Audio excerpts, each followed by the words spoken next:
Yan po si Mrs. Si Mrs. yung nakaupo, ano? Tama ba? Tama po. Nakapula po yung nakatayo. Nakapula. Ay, at yan nga po ay yung sa may public market sa may Florida Blanca, Pampanga. Mukhang may Kausap. nais. Opo, may kausap at may nais pong bilhin. Ano po yung, napuntahan niyo po yung store po na yun?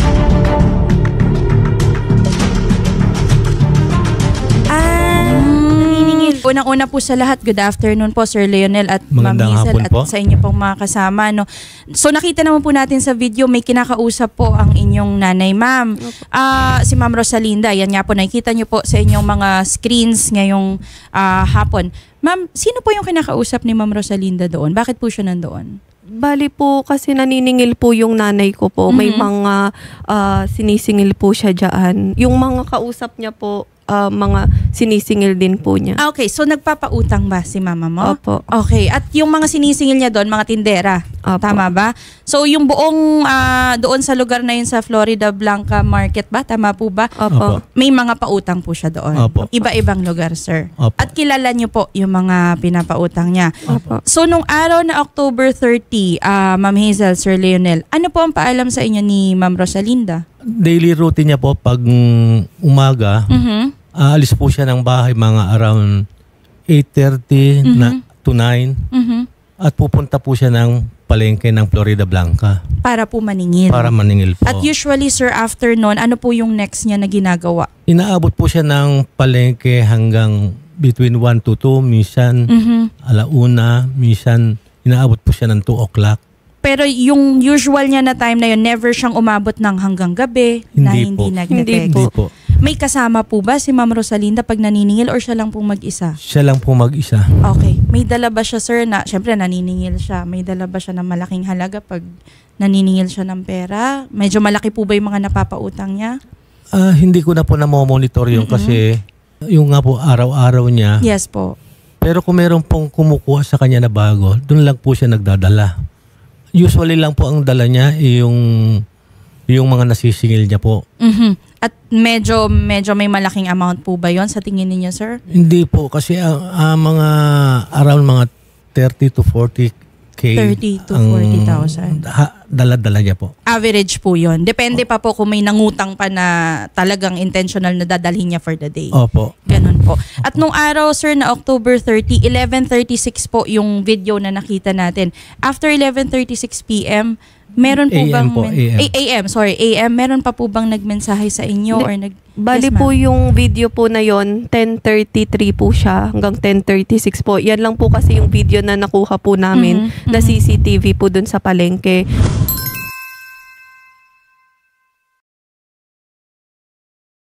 Ngayon po, nung 10:30. araw po na yan, 11:30. Opo. Okay. Ang last po niya nakausap yung kapatid ko, 11:36 po ng umaga. Okay. Nagpapabili po siya ng ulam yung kapatid ko. Then, yung tinatry po niya ulit na tawagan ng mga bandang alas 12 para po i-follow up niya yung pagkain na pinapabili niya. Hindi na po namin siya makontak.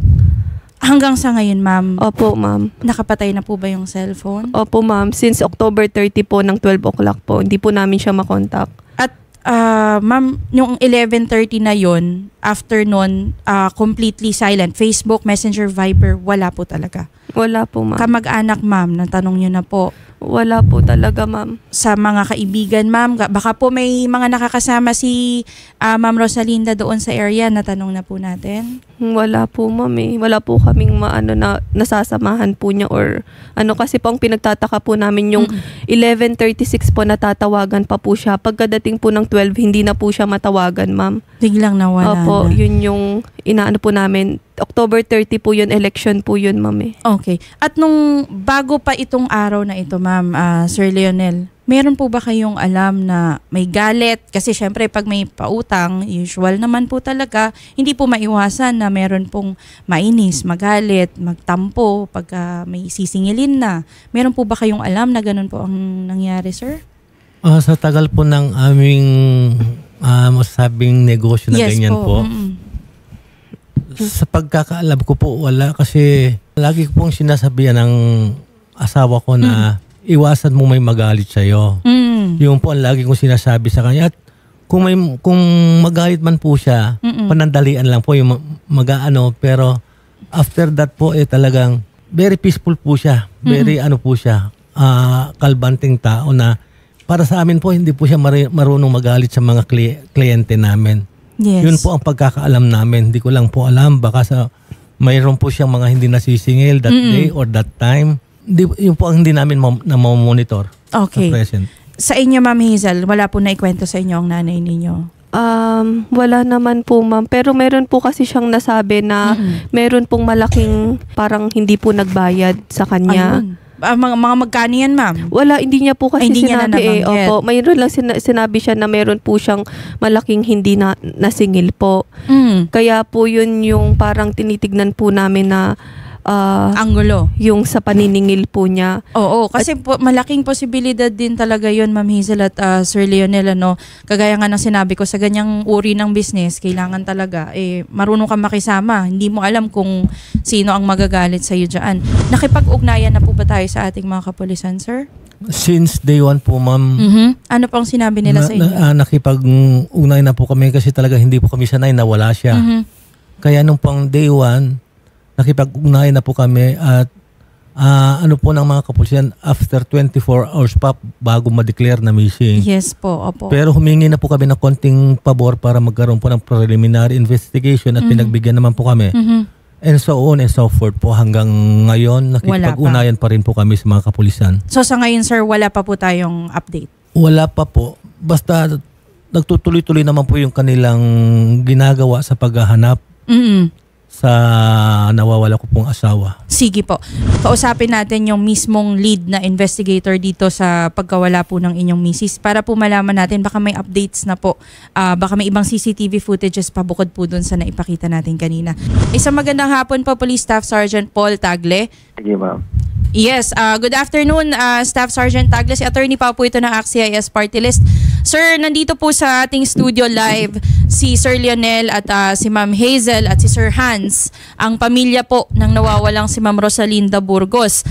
Sir, meron po ba tayong update sa ating investigasyon? Ma'am, regarding po sa investigation, ma'am, ongoing pa po kasi yung ginagawa naming investigation.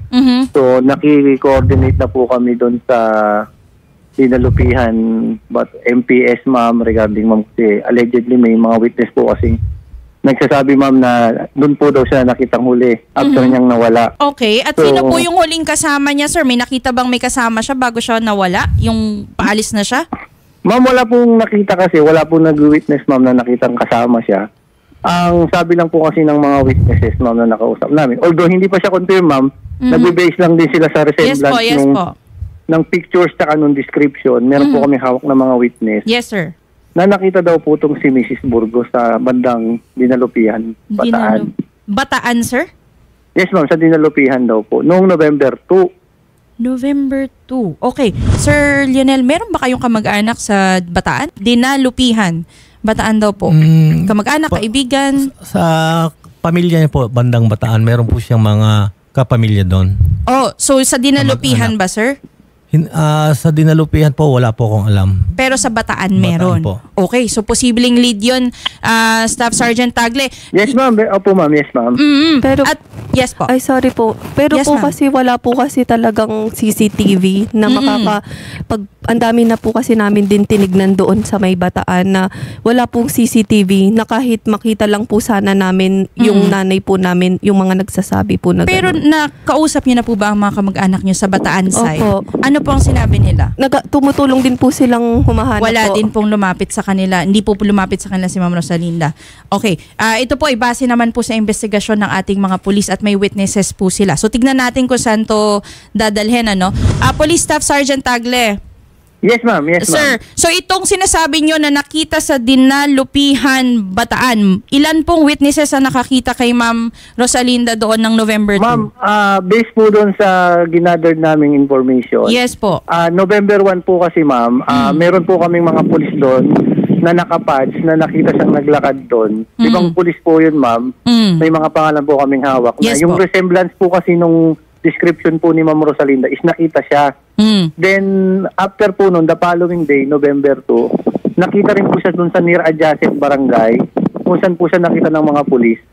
na meron po kaming hawak doon na 3 hanggang 4 na witness na nagbe-base din po sa description ni Ma'am Rosalinda. However, tama po yung sinasabi ng anak niya. Pagdating po kasi sa CCTV, although ongoing po yung pag-review namin, actually kasama rin po namin yan sila Ma'am Hazel sa pag-review namin dyan sa May Bataan. Wala po kasi kaming nakikitang malapit kung saan siya nakitang huling ng mga witness namin. Pero based po kasi doon sa statement ng mga witness namin, siya daw yung nakita nilang allegedly naglalakad po sa daan. Oo. Kasi medyo marami-rami din po. 3 at 4 na pulis ang sinabi niya, sir, on different days. Tama? November 1 and 2.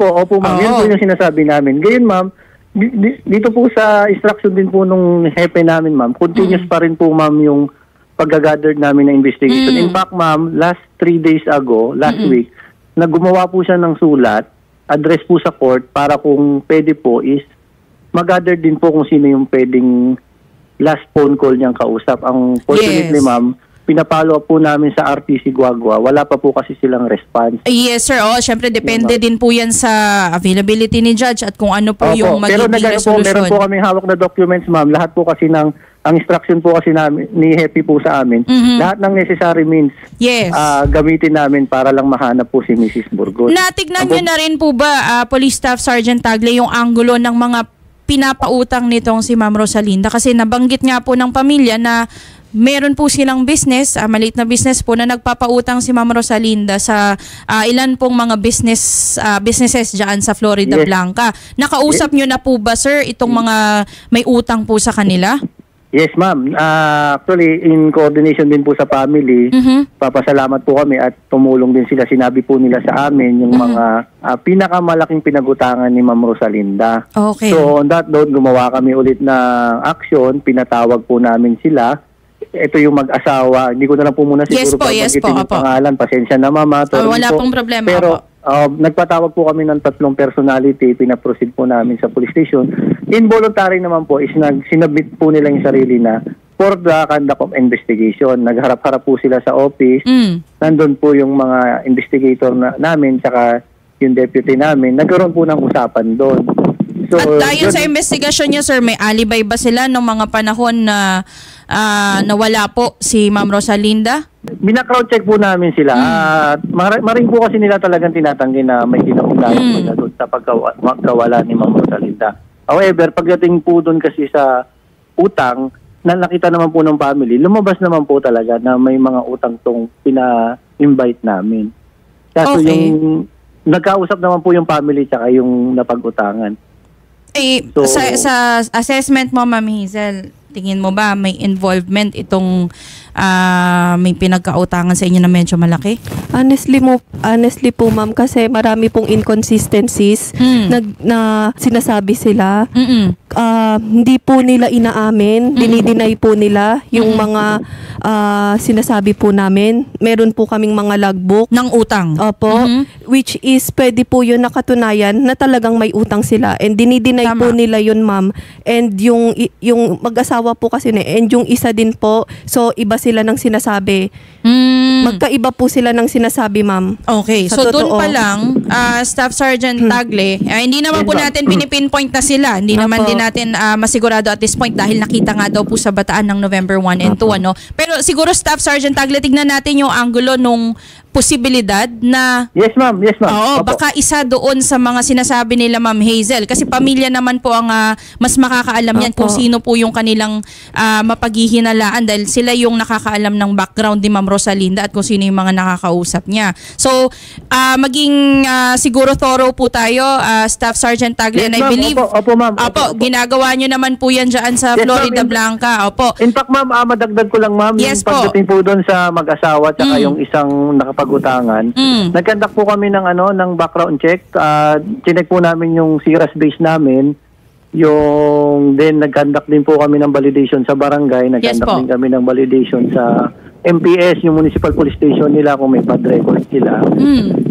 Lumalabas naman po na clear naman po sila sa mga In fact, sinabi rin naman po namin sa family. Pero sabi nyo nga po, ma'am, continuous po pa rin po kami magbabackground sa kanila. At hindi naman po kagad namin inaalis yung angulo sa mga taong yon. continuous pa rin monitor po yung mga galaw nila pagdating sa investigation. Opo. At sana po, Police Staff Sergeant Tagle, pati po yung doon sa Bataan para at least magkaroon po ng konting kahit man lang pag-asa na baka nandun lamang po sa Bataan si Ma'am Rosalinda. Yun Hindi nga po po, natin ma'am, malaman. Yun nga rin po sana ang pinagdadasal din namin. Opo, baka makahanap kayo ng CCTV footage, sir, or iba pang witnesses, baka sa mga tindahan, isa-isahin siguro natin yung malapit ma'am, doon. Opo, ma'am, opo. Gagawin po namin, continuous pa rin po namin pong gagawin. Sige po. And madagdag ko lang din po Yes. kasi may instance din po nung September na meron po silang sasakyan. Sino po? Yung mag-asawa. sinasabi po namin and yung isa din po na umutang. Ngayon po, pinasakay po nila sa sasakyan yung mama ko po. Nako, Police Staff Sergeant Tagle, mukhang mas leaning September towards po talaga yun. doon, Kung September, pinagawa Opo. nila yun sa nanay mo. Although kasama po yung kuya ko noon, so nakauwi naman po yung nanay Anong ginawa ko. nila sa mama mo? Nag-usap lang daw po sila sa loob ng sasakyan. Pero pinilit ba siya? Hindi naman po kasi regarding din po sa utang yun. Po. Okay. Yes, ma'am. Tama po. Tama po yung sinabi ni Ma'am Hazel. Inamin naman po yun nung mag-asawang na-invite namin na napag-utang. September 24, yun po. Tama po yun. Nakita-kita sila. Pero according po sa mga nangutang is napag-usapan nga po nila yung regarding sa utang. Pero again, sabi ko po ma'am, ito take po rin po namin na consideration yon para sa ginagawang ongoing investigation. Sige po. Ganito na lang po, Police Staff Sergeant Tagle. Huwag niyo po ibaba ang telepono. Kukunin po namin yung detalye ng inyo pong investigasyon. Kung maaari po, isa po Sige sa po, aming ma'am. mga staff, sir, ang may kipag-ugnayan sa inyo para po ma-update din po kami. Kung kaya po namin, gagaya po ng gagawin ngayon, magpapanawagan po sila Ma'am Hazel. Kung kami po ay meron din po doon sa Bataan na maitutulong, sabihan niyo po ang aming mga staff, sir, para po matulungan din namin sila, sir, Yes, sila Ma'am Opo, Hazel. ma'am. Gagawin po namin lahat, ma'am. Makikipag-coordinate po kami. Sige sa inyo, po, ma'am. sige po. At maraming salamat po, Police Staff Sergeant Paul Tagle ng Florida Yes, Blanca, ma'am. Pampanga, Opo. sa inyong Salamat pagsagot din po, po sa ma'am. aming tawag. Salamat po. Okay, ma'am. Salamat po.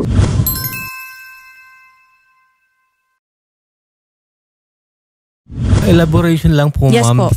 tungkol sa, kasi napunta po kami ng Bataan dahil meron pong isang babae na taga-Basa Airbase na nagsabing nakita niya daw po ang asawa ko na sumakay ng Bataan Transit papuntang Maribeles.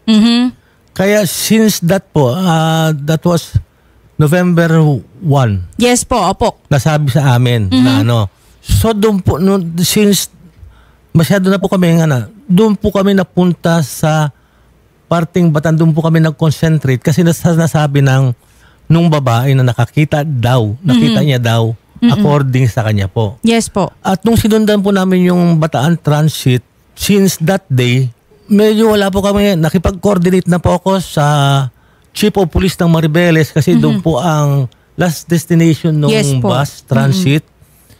And and it so happened na holiday, Yes ang po. hirap po namin. November 1 and 2 Opo, kasi. nahirapan po kami na sundan kaagad yung CCTV ng bus. Yes po. Na meron naman pong CCTV yung bus. Meron po yan. Pero doon napagbigyan po kami sa request namin na silipin yung CCTV ng Ano po ang terminal. nakita niyo, sir? Pinasilip po sa amin, wala pong bumaba doon na kahawig ng Pero sa pagsakay, sir, meron. Nakita niyo din po ba yung CCTV ng pagsakay? Nung nakiusap din po kami sa Bataan Transit kung pwedeng matigdan po yung CCTV ng bus.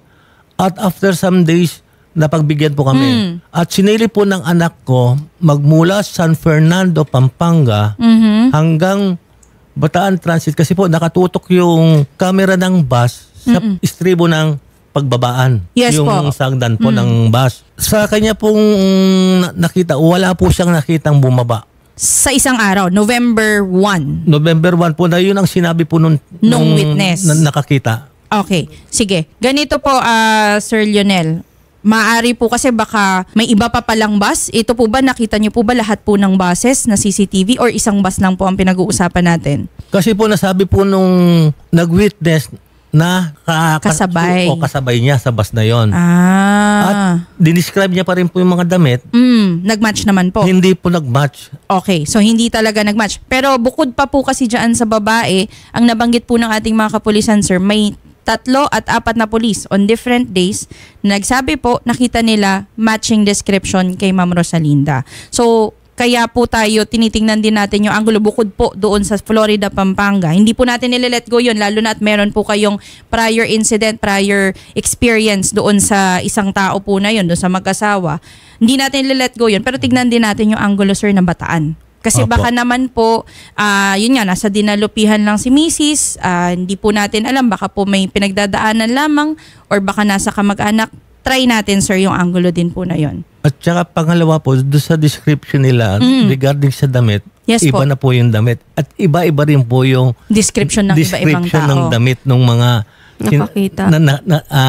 Nag-witness. Inconsistent na kasi, syempre. Iba-iba po yung damit na meron pong nagsabi, yung pong isang nakita lang sa dinalupin is parang nakatoko.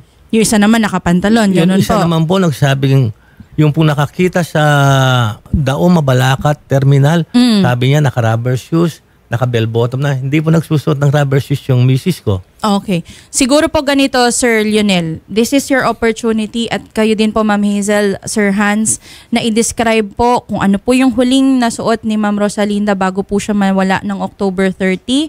Ano po yung suot na sapatos, damit. At manawagan po kayo, sir, baka sakali pong mapanood to ni Ma'am Rosalinda or anyone po na nakakita sa kanya. Ito na po yung pagkakataon niyo, sir. Dito po kayo humarap, sir. Ako po'y nananawagan at humihingi po ng tulong sa lahat ng tumatangkilik ng programang ito. Nawala po ang aking asawa na si Rosalinda, kung tawagin po ay Lago, Burgos. Nawala po siya noong October 30, araw ng botohan. Ako po'y kumakatok sa inyong puso na kung sino man po ang huling nakakita o makakakita o kung meron man po sanang makakapagbigay impormasyon sa amin sa kinaroroonan ng aking asawa, ako po ay kumakatok sa inyong puso na sana po ay pagbigay alam nyo lang sa pinakamalapit na istasyon ng pulis. Sana po matulungan nyo kami at tatanawin po namin na malaking utang na loob po ito sa inyo. Ako po ay kumakatok muli sa inyong puso na sana po kung sino po ang may impormasyon, anuman pong impormasyon sa kinaroroonan ng aking asawa, sana naman po maawa po kayo sa amin at ipagbigay alam sa mga kinaukulan o pinakamalapit na istasyon ng pulis. Maraming salamat po. Sumbaatin po ang Panginoon. Okay. At sir, kung napapanood po ito ni Ma'am Rosalinda, ano po ang nais niyong sabihin sa kanya? Darling ko, saan ka man naroroon, sana alagaan ka ni Lord. Ganun din kami, pero hindi namin maisip ang nagiging paghihirap mo sa mga oras na ito. 1 linggo, 2 linggo, nawala ka sa amin. Durog na ang puso namin, darling ko. Nagmamakaawa ako sa iyo kung saan ka man. Manalangin tayo sa Panginoon na sana ibalik ka na niya sa amin sa mas lalong madaling panahon. Darling ko, magpatulong tayo sa Panginoon na sana ibalik ka na sa amin sa mas lalong madaling panahon. Kami po sa Wanted sa Radyo, sir, at sa AXIS Party List, lahat po ng posible naming paraan, sir, na makatulong po sa inyo. Hindi lamang po yung pagpapalaganap po ng inyong panawagan, pati na rin po yung pakikipag-coordinate maski po sa Bataan Police, kung saan man po sa dinalapihan, at pati na rin po sa Mariveles, Bataan. Kami po ay makikipag-ugnayan sa kanila, sir, para makipagtulungan po at matulungan kayo agad. Yes. Meron lang po akong gusto idagdag. At kung sino man po sana kung meron man po na mga taong kumukukup sa kanya, kami po ay nakikiusap, nagmamakaawa, na sana naman po maihatid nyo na po siya pabalik sa amin. Nagmamakaawa po ako sa inyo kung sino man po ang kumukup-kup, na sana po maihatid nyo na po siya sa amin. Maraming salamat po. Okay, at maraming salamat din po, Sir Lionel. Yes, Ma'am Hazel, may gusto kong idagdag. Salamat po, ma'am, sa pagkakataon na ito. Gusto po sana talaga namin na buong pusong humingi ng tulong sa inyo po, sa Wanted sa Radyo, tsaka sa mga nanonood po, sa mga nakikinig po. Hindi na po kami nakakakain, nakakatulog. Sana po, kung sino man po yung nakakita man po or may impormasyon po noong araw na yon sa Florida public market po. Humingi po kami ng tulong sa inyo na sana po tulungan niyo po kaming mahanap yung nanay ko po. At sana po sa mga kapulisan po ng Florida Blanca at sa inyo din po na buong puso kaming humingi ng tulong na sana mahanap po namin ang mama ko po. Maraming salamat po. Muli, kung meron man po kayong impormasyon or sa mga nakakita po nung October 30 sa Florida Blanca Public Market, makipag-ugnayan po sa mga police or yung mga naka-flash po na number namin po. Maraming salamat po.